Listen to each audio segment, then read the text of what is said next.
The Essays of Francis Bacon of Suspicion. Suspicions amongst thoughts are like bats amongst birds, they ever fly by twilight. Certainly they are to be repressed, or, at the least, well guarded, for they cloud the mind, they less friends, and they check with business, whereby business cannot go on currently and constantly. They dispose kings to tyranny, husbands to jealousy, wise men to irresolution and melancholy. They are defects not in the heart but in the brain, for they take place in the stoutest of natures. As in the example of Henry VII of England, there was not a more suspicious man, nor a more stout. And in such a composition they do small hurt. For commonly they are not admitted but with examination, whether they be likely or no.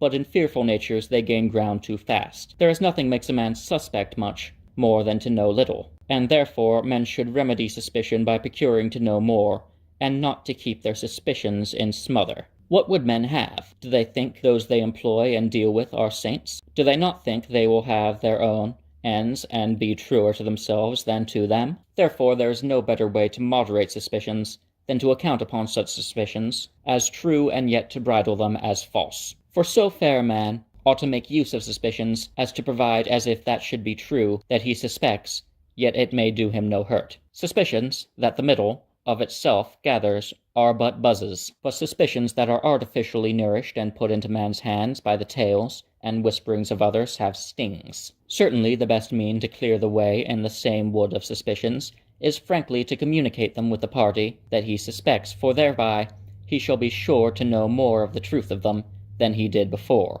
and withal shall make the party more circumspect not to give further cause of suspicion. But this would not be done to men of base natures, for they, if they find themselves once suspected, will never be true. The Italian says, sospetto licentia fede, as if suspicion did give a passport to faith, but it ought rather to kindle it to discharge itself.